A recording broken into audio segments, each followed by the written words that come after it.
I was at an event, you know, with a bunch of people, and a young lady stood up and she was like, I own my brand, and I even filed the trademark myself, and I got the trademark, and she said her brand name, and me being the trademark attorney I am, I went straight to the USPTO and I looked it up. Now, remember, Justin, I don't know if you remember, but back in the day when I was growing up, we had a clothesline on the back of our porch where we used to hang our clothes to dry, right? And so she was talking about her brand, her apparel brand, and things like that. Well, actually, and I never got to connect with her, and I wanted to connect with her, but she actually filed her trademark to protect that clothesline, thinking she was filing the trademark to protect her clothing line. So this is why it's pitfalls when people try to do it themselves. Because so right now, she's walking around thinking her brand is protected for her apparel, when it's protected for the clothesline that we actually used to hang on our back porch. And now if somebody else come in and file either her name or something similar to it, the government may grant them that because it's in a totally different class. Got it. Are you ready?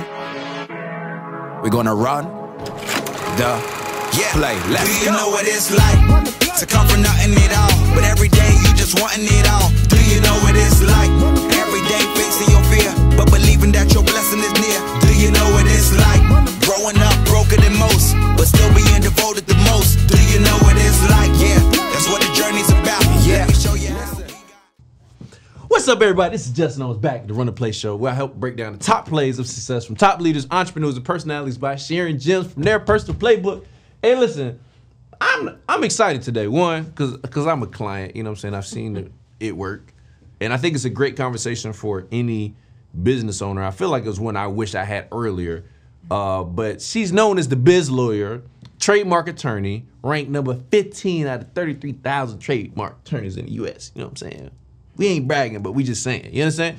But we got Miss Rosezena Pierce in the building. How you doing, girl? Thank you. Welcome to the locker room. Welcome to the Run the Play show. You know what I'm saying? I appreciate you for having me in the locker room. Yeah, absolutely. All right, so this is probably it might be a dumb question, but so to be a trademark attorney, you do have to actually be an attorney, right? You do. Okay, so you have to go to law school.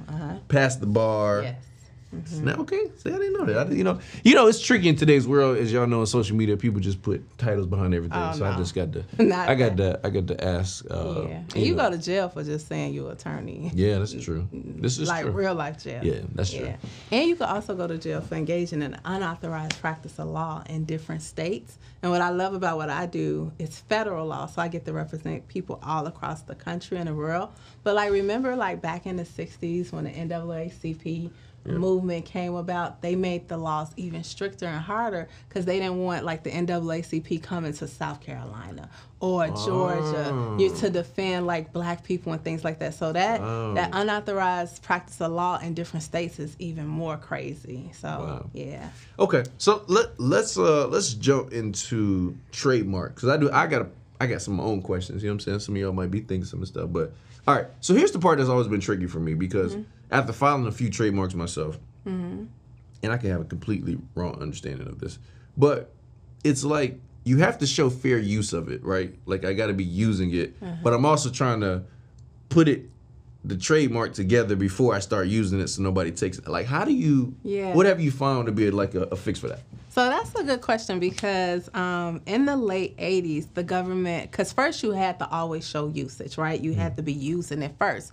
But then when we begun to come into like the digital age and people expanded to global businesses and things like that, the government said, okay, instead of showing usage, you can show an intent to use, but you have to have a bona fide intent to use. So now we can file applications. When we file them, we either file a use application or an intent to use. And I always advise my clients, before you begin to invest in a brand, build a brand, to launch the brand, you want to make sure it's protected first. And one thing we do is we do the research first. So let us do the research before you even adopt the name, and then let's file the application as an intent to use application. So therefore we have some stake in our claim for the name, and then therefore move forward with investing and launching a brand. Okay.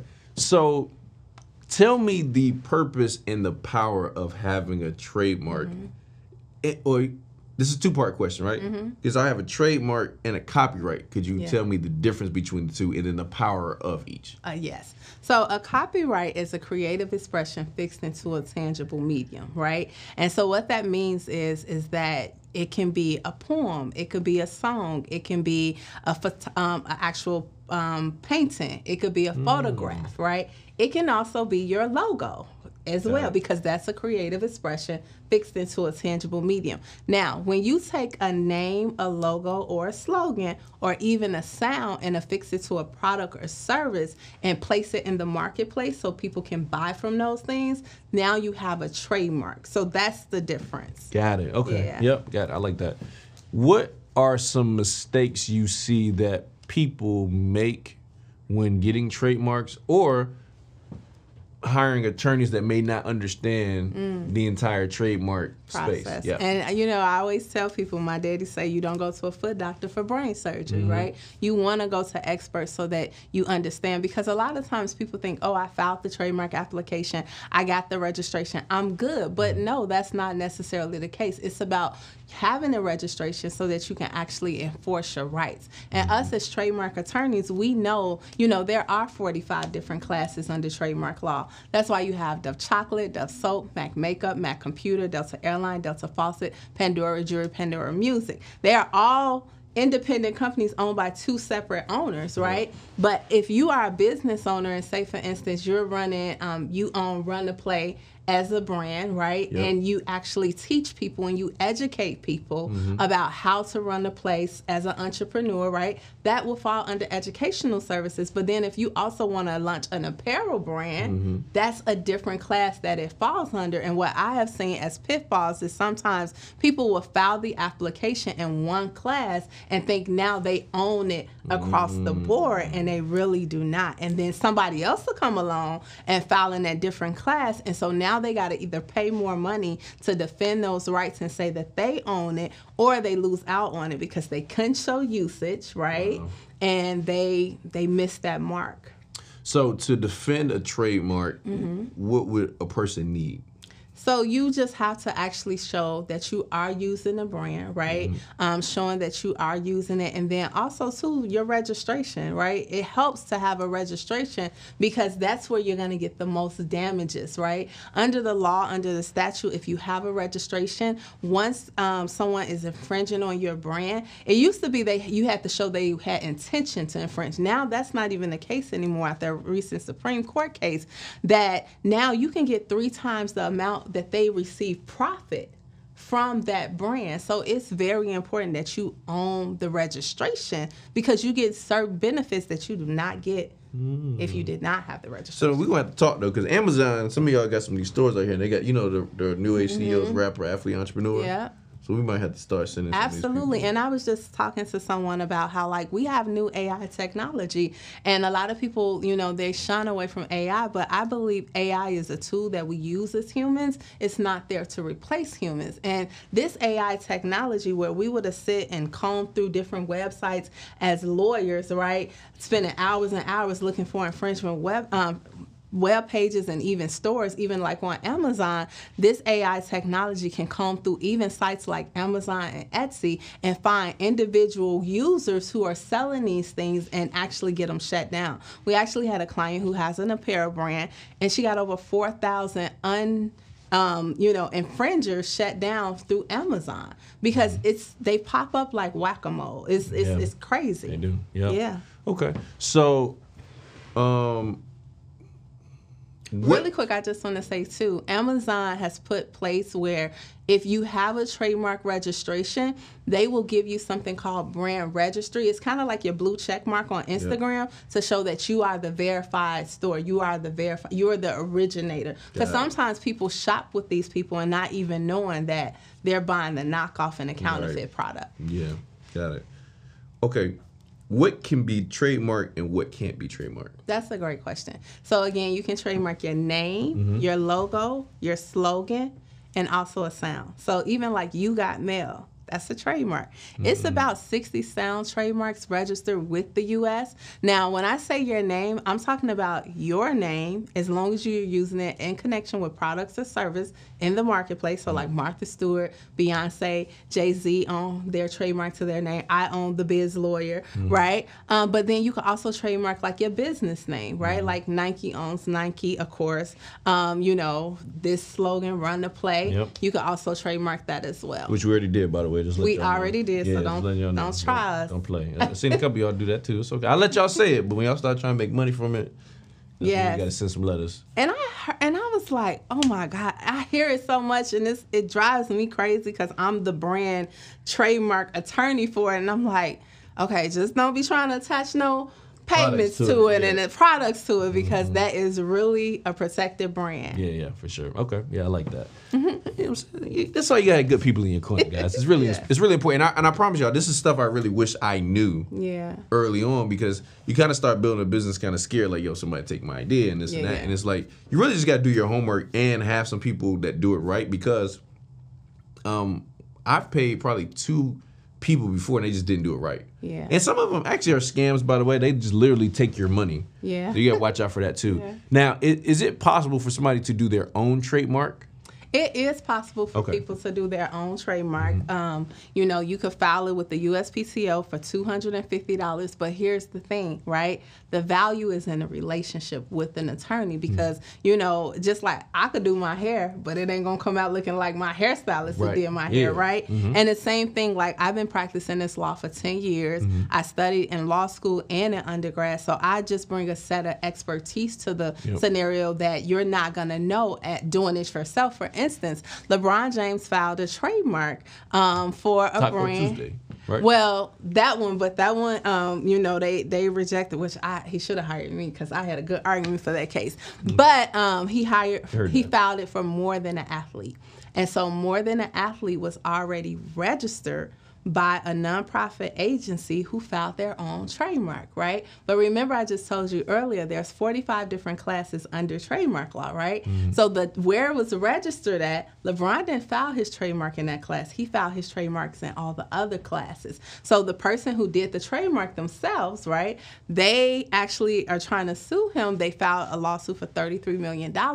But now the question becomes, does your registration really support your $33 million claim? Because guess what? They did it themselves, right? So you can get the registration, but is it effective enough when it comes time to enforce your rights? And I'm going to say this one really quick as well.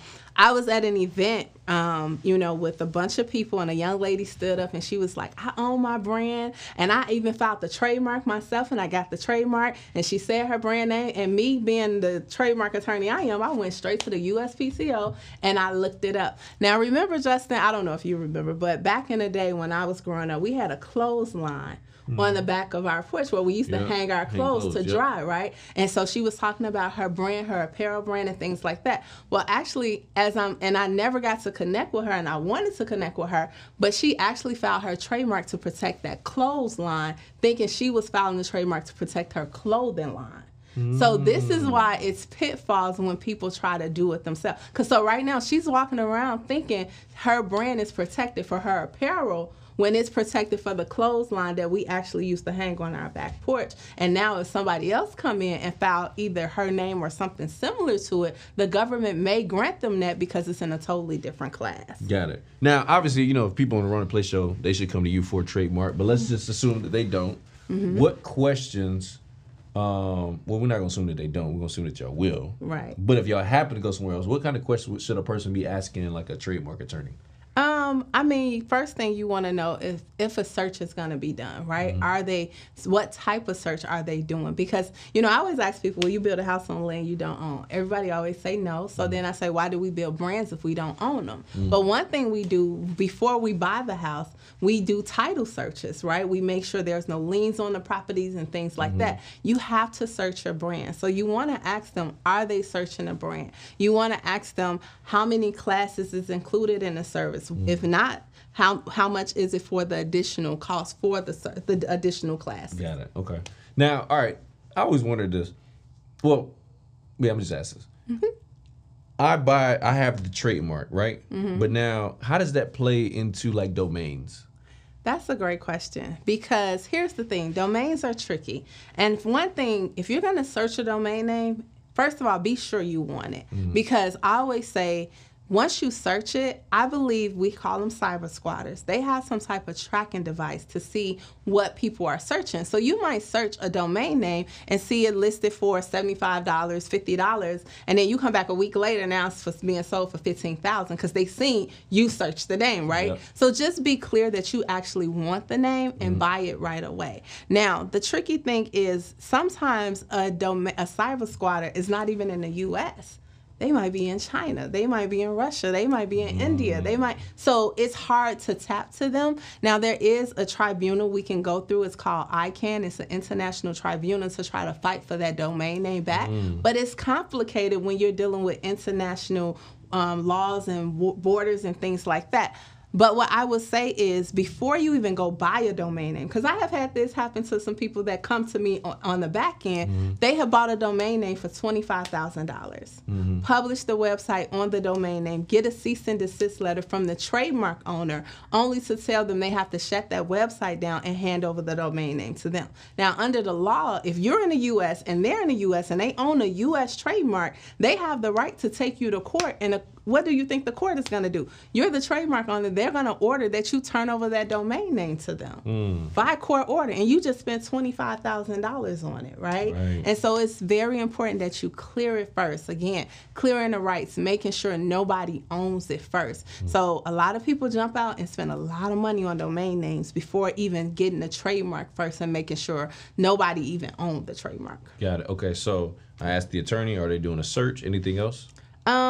I told you about the different classes. Asked about the different classes and things like that. And I've been doing this for 10 years. I give world-class services. That's how we were able to rank number 15, and my firm is ranked number 37 out of over 28,000 trademark law firms in this country. I could just tell you what type of experience you'll get at our law firm, basically. Okay. So we do research. We send an opinion letter, so you have it in writing. We do a one-on-one call with you, counsel and advise you based on the brand, letting you know what other additional classes you may need and things like that.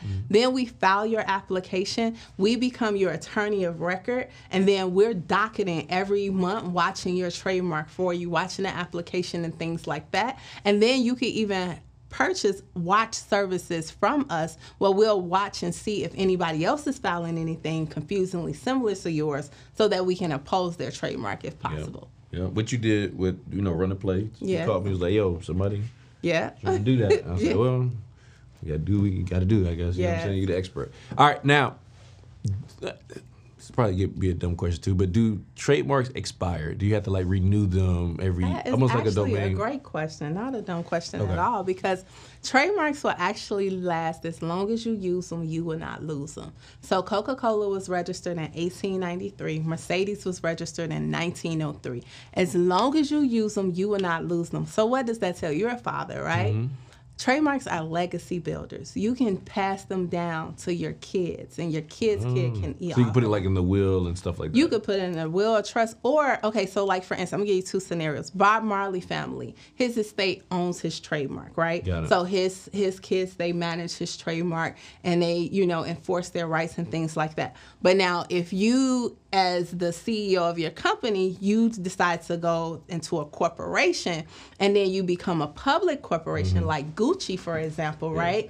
Gucci, the corporation, owns the trademark. So then in the case where Gucci grandson tried to use the trademark, the corporation was able to stop him from using it because, again, Gucci is the brand that it is, right? Yeah. They don't want somebody else having a right to put products out, and then what if it's not the same quality of products, right, or the same stature of products, so they can stop that. So it's really up to you, the CEO, the business owner, when you do your estate planning and succession planning, how you plan to leave those rights and how your kids can eat off it. Now, I bet you that Gucci grandson, he probably eating off the royalties from the company and probably some payments like that, but he doesn't have the free will to use the trademark how he wants to. Got it. Okay. And now, you said that trademarks you could do it for yourself for $250. what should a person be thinking to spend if they go with an attorney? So we charge, our prices start about $1,500 for someone who wants to do a trademark. Again, we're doing the research. We're issuing you an opinion letter, so it's going to be in writing. You're going to have a one-on-one call with the attorney at our office, right? You're going to have an onboarding call even before all that takes place. Yeah. And then we're monitoring that application right now. It used to take 7 to 9 months for a trademark to process if nothing went wrong before COVID. Now it's about 12 to 18 months. So you have an attorney on your thing. And most people are like, well, it's only $250. Why am I paying you $1,500? Because it's just like when you go into a restaurant, you're not paying for the cost of the food. Yeah. You're paying for how much it took the chef to actually prepare the food, prep the food, cook the food, and serve it to you. Got it. Okay. Yeah. All right. Social media world, right? You said you could trademark sound. So, all right, I make a sound that goes viral on TikTok. Can I now trademark it and then come back and tell everybody, hey, yo, everybody that made money from this, y'all owe me money? Well, no, because what services or products are you connecting with the sound? So like AOL, where you got mail, that was an email services where people can sign up for email. So it's like, that's all states then, like that. That's a... Right. You said that's Allstate stand. You know the guy that. Oh yes. Is that like slogans almost? Slogans are trademarks as well, but the actual sound, you hear it like you got mail, like how it sounds. Yeah. So what's another sound? It's like. So another sound that's trademarked is Homer Simpson when he says dope. Oh, that's trademark. Yes. So it's connected to the entertainment class because it's in the actual. So if somebody tried to use that in their entertainment services, that would be another one. I'm not sure, but Law and Order. Remember how like when it come on and that sound? Yes. So they could do that. Actually, Pitbull has just recently made history as one of the first pop artists to trademark his sound. I'm not gonna say the sound because I don't sound stupid. Yeah. But as a singer, he made history. So like Lil Wayne could probably do that. He could probably do that. Yes, and I think it's noticeable. And Cardi B, remember when she tried to do the OK thing? Yeah. Okay. Her attorney filed it as a word mark, but I think it would have been stronger if she would have did it as her sound. Yeah. Yes. So. And they cost the same amount. They do. Like I said, the USPT only have about 60 registered sound trademarks, so it's a different kind of process, but it happens. Got it. Okay. Got it. And you all can process those too. Yeah. Okay. Absolutely. Good deal. All right. So you thinking of a sound right now? No. Okay. Well, we got a little RUNTHEPLAY show, and y'all come on. We got a little music, and y'all know what I'm talking about. But we'll come back to that later. All right. So we were talking about LeBron James with Taco Tuesday. That didn't go well for him, right? It failed basically because somebody else had it, and now he's trying to do like the Taco Bell thing to try to get it taken away. Yeah. What are the odds of that actually? So my issue with the thing not because I'm a LeBron fan do I have bias, but just looking at it from a simple side of trademark law, right? LeBron filed for his podcasting services, his entertainment services, right? And if Dove Chocolate, Dove Soap, Mac Makeup, Mac Computers, Delta Airline, Delta Faucet can coexist, right? I think Taco Tuesday, but they didn't refuse it because of the actual Taco Tuesday that was registered for the restaurant services, which had been registered since 1989. They refused it because they said it failed to function as a trademark. So that's a different legal reasoning, right? And so usually when the government issues that type of legal reasoning, they're saying everybody uses that saying. But who is really saying Taco Tuesday as it relates to entertainment service in the podcast world? And actually, we had got some failure to function as trademark oppositions before from the government, and we overcame them all because it's just about proven that it does not fail to function. And when our client is saying it, people identify them as the source identifier. And I think that's what LeBron attorneys should have done. But I'm not sure. Maybe he just didn't want to pursue it anymore. Maybe he just let it go. But I feel like I saw like some commercials, right, Philly? You see some commercials where he was like with Taco Tuesday. Yeah, so then Taco Bell stepped in, right? Because he had a commercial where he like blinked it out. It was like... So I think it don't seem like he's trying to let it go because that was I think because maybe he needs to just hire me because I got a good argument for him to get Taco. Right. If y'all see LeBron people, man, just let him know. You know what I'm saying? She'll probably work something out just because it's LeBron. Just because it's LeBron, and I want to argue that so bad because I really feel like I had a great argument for it. But also too, I think Taco Bell stuck in as a marketing tool, right? And then what they did was they actually petitioned to have the Taco John's Taco Tuesday canceled, right? And so it recently just ended in settlement. I was excited because we actually reported it under our trademark T, and Taco John actually commented on our post as well. But they agreed, because what happens is, as an entrepreneur and a brand owner, a trademark owner, you cannot allow your trademark to become generic. If it becomes generic or overly used, then you lose the rights to the trademark, okay? So like, think about it. Every other restaurant now is saying Taco Tuesday because they got a Tuesday special for tacos, right? So Taco John's responsibility was to be aggressive and enforcing those rights against those people. But now that you're allowing everybody to say it, now it fails to function as a trademark because everybody in your industry is talking about Taco Tuesday. That's why we got to watch Run the Play, because, you know, there's a lot of people saying it, but exactly. Got a trademark. But, you know, the laundry ain't trying to sell nothing with it. We good, right? Exactly. Yeah, y'all start. You know that, like, the escalator, you know those? So you know that was a trademark. And they lost their rights because everybody started calling it escalator. But it's really what it should have been referred to as moving staircase. Escalator was an actual brand name, but they lost their rights because I never knew it was a moving staircase until I became a trademark attorney and found that out. Huh? That's interesting. Yeah. Well-known fact, you know what I'm saying? You learn something on the show too, right? Yeah. Now, how would a person go about enforcing a trademark? Is it like, I send them a letter, hey, DM them, hey, yo, you using my stuff? Like, how does that work? So it's up to you and what you and your attorney decide, right? Because it's nowhere in the law that say we have to notify people of a cease and desist letter. Like, there was this situation where Chanel found that people were selling fake brooches. And I don't know, somebody stole all my Chanel brooches. I don't know where they at. But they found out somebody was selling fake Chanel brooches. They sent an investigator into their store, brought the brooch, right, had all the evidence they need. They didn't send any cease and desist letter. They filed a counterfeit and trademark infringement lawsuit against that boutique owner, right, in the federal district court in their location, right? So it's really about how you want to approach the situation. And that's why I tell people it's not worth it to infringe on people's brand and counterfeit other people's brand. We can come up with our own things and things like that, but you can first notify people if you want to with a cease and desist letter. If that doesn't work, we do have to go to court. Got it. Okay. And that can take however long a lawsuit takes, right? Yeah. Basically. Okay. And they're pretty expensive. I ain't gonna lie. I've had a couple lawsuits.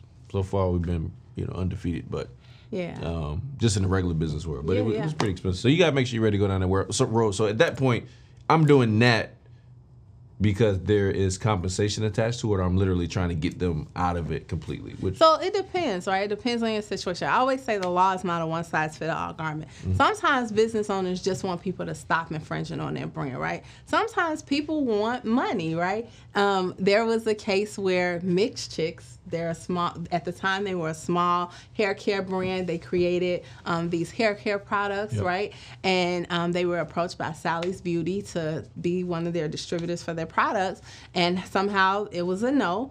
And so then Sally's Beauty went in and they did Mixed Silk. And then the packaging looked very similar to Mixed Chicks, right? So Mixed Chicks filed a federal lawsuit against them.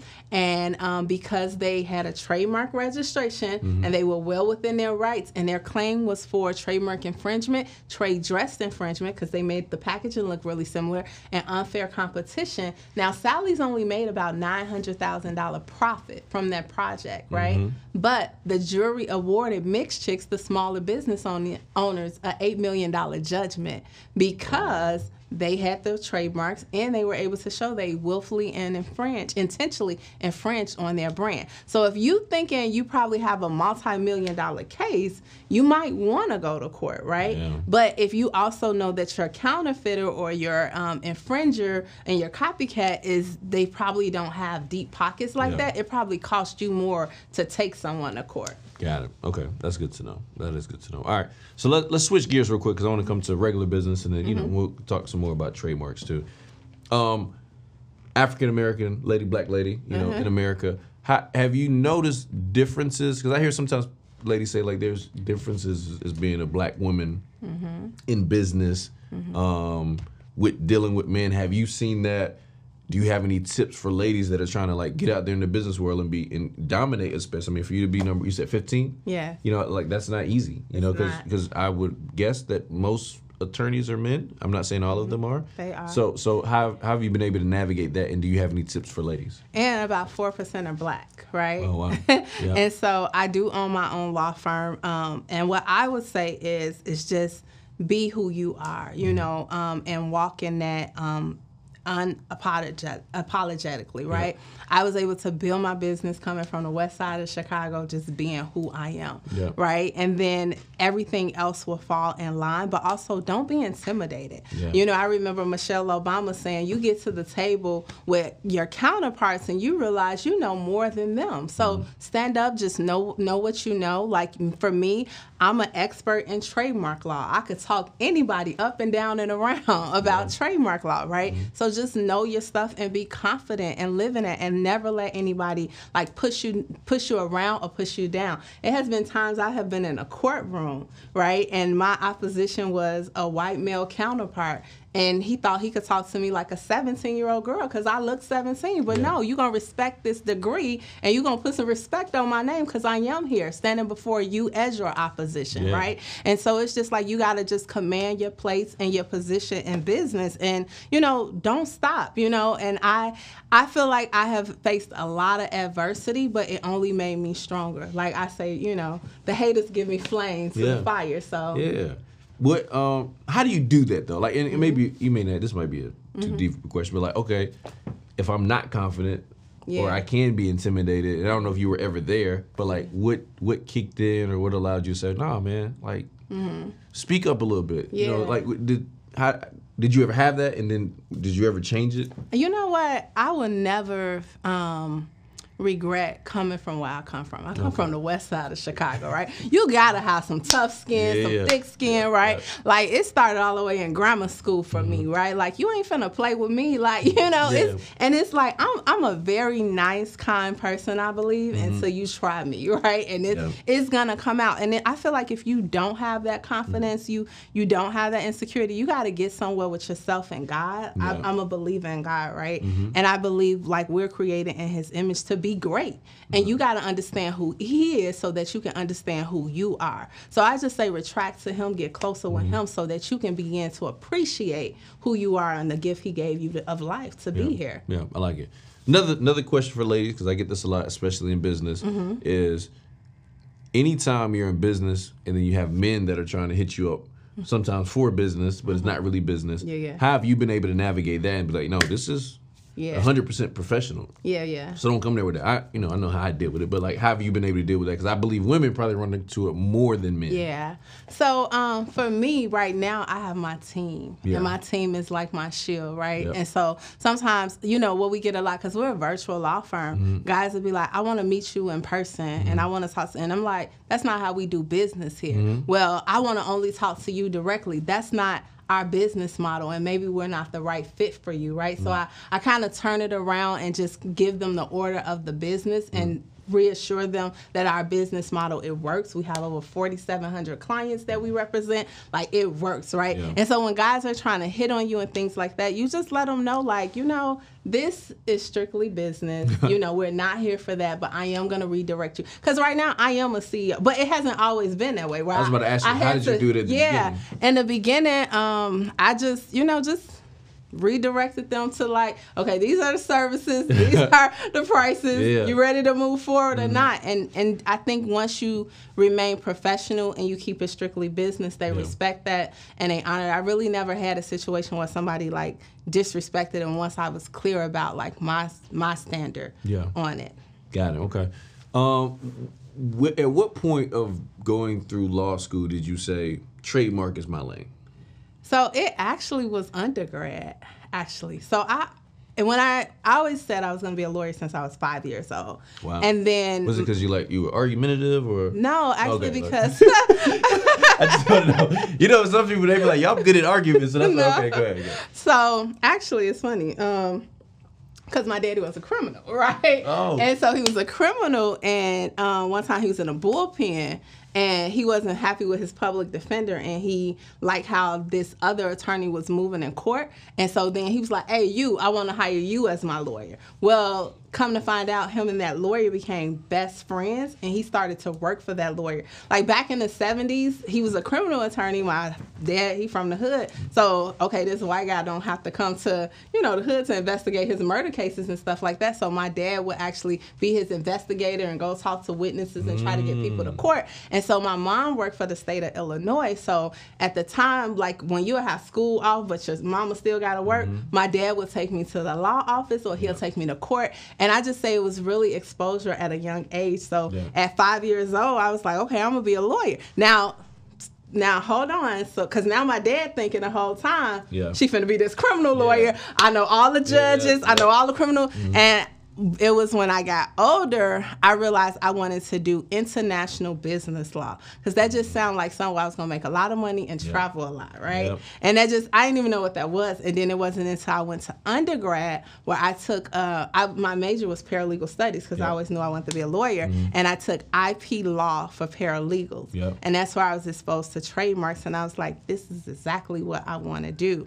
I was thinking like, international business law, entertainment law, but when I found it, that was it. And then when I went on to law school, all of my elective classes was IP, trademark law, got straight A's, A+, and I was just like, this is what I'm doing. Now, I graduated from law school, and my daddy like, okay, I got all these criminal cases for you, such and such at jail right now, go up there. I'm like, no, daddy, we not doing that. I'm doing business law, trademark law. My daddy tried to get me to be a criminal law lawyer for the first 5 years of me practicing law, and I only been practicing 10. Like, he finally got it after. I was like, I'm not doing that. Yeah, so. That's dope. He's cool with it now?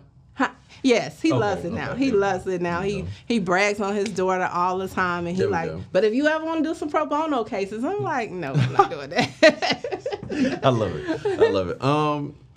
Do you have to be a certain age to get a trademark? No.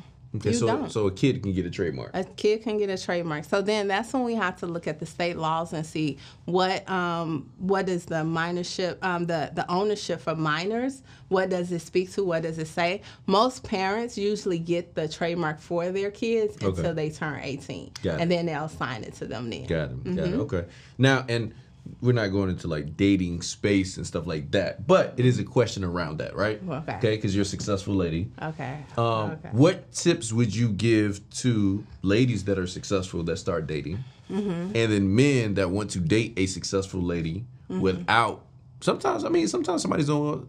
I'm not. A lot of guys aren't. You know what I'm saying? But maybe be intimidated. So one for the lady is like, yo, this is how you need to handle yourself dating, right? And then the other one for like guys, like, yo, if you're trying to come after like a boss, like this is how you got to, you know what I'm saying? What would you say? So I'm going to start with the guys first. Okay. Don't be intimidated by her success. Okay. Allow her to just be who she is first and get to know who she is. And for the women, just be who you are. Like, don't wear your success on your arm or always bragging about yourself, because that's a turnoff, right? Like, just be who you are and show that person, like, there really is no intimidation here, because I am this cool, dope person, regardless of everything else I got going on. That's just the add-on to me. So I would just say, for the guys, don't be intimidated, but also too, like, you gotta come correct too, right? Like, for women, like, they want a certain type of situation because they already have worked so hard for the placement that they are now. So just don't be intimidated, but at the same time, for a woman, like,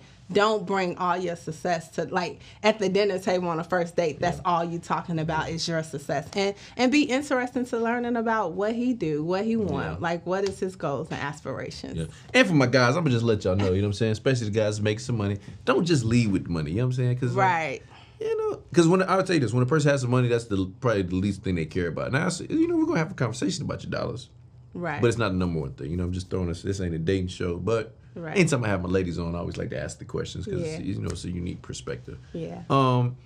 Any things about trademarks that people don't know you feel like they should know? I feel like people think trademarks are something that should happen after the fact, when it's really something that should happen in the very beginning Yep. before any and everything else. And that's like the biggest myth.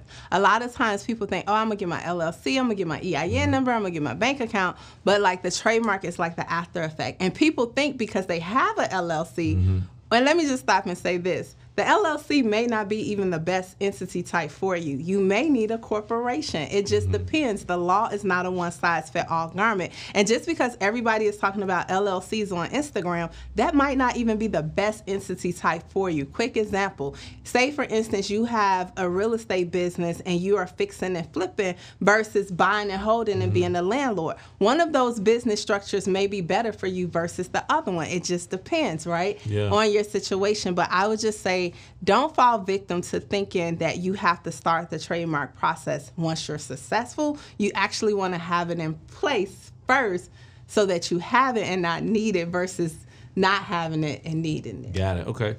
Tricky question now, right, about trademarks. All right, I got a business. We got partners. We own the trademark. We get in a problem. We get in a situation. Now the business, like, what now happens with this trademark? That's such a great question because I have a few partners that we worked with, and they came to us to file a trademark, and then the partnership was broken up before the trademark was even finished, right? And the thing is, when I tell people, regardless of who you're going in business with, first and foremost, you have to have a written agreement with them, right? So first, have that conversation with your partner about, okay, what are we to do if we break up? Or what are we to do if, in fact, somebody dies, right? Say my business partner dies and she's married. Do that mean I have to now forcefully do business with her husband? No, you get a life insurance policy and you pay them out, be done with them. So potentially, yes, potentially, right? But that's conversations that need to happen up front. And a lot of business partners don't like to have those conversations, but then they spend a whole bunch of money in court fighting over it and let the judge decide. When you could actually make those decisions up front with each other and then put it in your partnership agreement or your operating agreement to say what happens if you guys decide to part ways. That way, ain't no arguing about it, ain't no fighting about it. The written agreement governs that situation. Got it. Okay. I like that. Yeah, I just learned some stuff. Okay. So I always have a segment on the show. We call it Breakdown of Breakthroughs. Right? And I believe every entrepreneur at some point in their journey has had a breakdown where there's some type of challenge, financially, health, or anything like that. But I believe for you to get to the next level, there's a lesson you have to learn for you to be able to break through. Right. So have you had any breakdowns that you want to share? And in sharing that breakdown, what lesson did you learn that allows you to break through? One of my breakdowns was my weakness is delegation. Okay. Yep. I don't like to delegate. I am so detail oriented. I'm a Virgo. Okay. So I like detail and I want everything my way and I want it perfect, right? And it comes to a point where you realize like you can't do it all. Yeah. You can't do it all. You can't do it all. And the crazy part is I'm hoarding tasks and I have a team. Right? It's like, and so my breakthrough came when I said, okay, when I write my to-do list, before I say how I'm going to do it, I'm going to say who on this team can do it for me.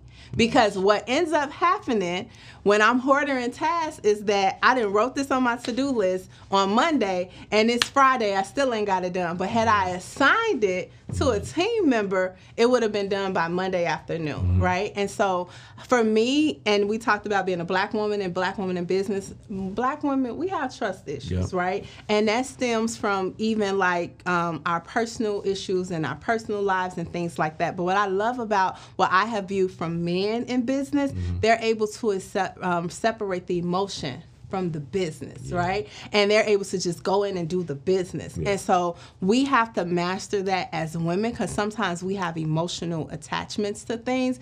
And once I was able to separate my emotions and remove it out of business, I began to see a breakthrough, right? The firm is number 37 out of over 28,000 law firms in this country, not because of me trying to do all the work, but because I utilized and leaned on my team to help me do that. And, you know, I know you talk about leadership leadership development a lot, and I knew that was something that I had to work on internally to become a better leader, right? Because it's like, how am I leading if I can't even trust people with the task? But I know where all these trust issues are stemming from my personal life, but is that really good for me in business? Nice. I like that.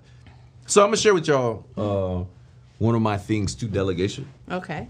So it's 4 Ds, right? The first one is delete. So whenever I get a task, the first thing is like, is this even important? Okay. Like there's some stuff that comes like, oh, I don't even need to do that. You can just get rid of this, right? Okay. So it's delete. Okay. Then the next one is defer. It's like, okay, this is important, but I don't have to do it right now. Okay. So like, okay, we put this on the list, but we'll move that to like next week or the next quarter. Okay. So you got delete, defer, and then the next thing is delegate. So these are things that are important and have to be done, but they don't have to be done by me. Yeah. I like So that. then it's, I delegate this stuff off. And then the final one is do.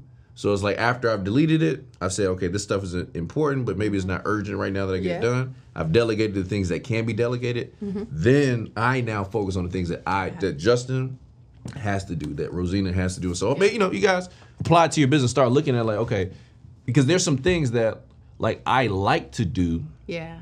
Because I like control, but I don't have to do. Exactly. Like I like to book my hotel. I don't have to do it. You know what I'm saying? Like I like to book my flight because I like to make sure I got the right seat, y'all booked the right time. But I don't necessarily always have to do it. Can I ask you a question? Yeah. Do you end up spending more because you like to do it and you hoarded that task and you waited till the last minute?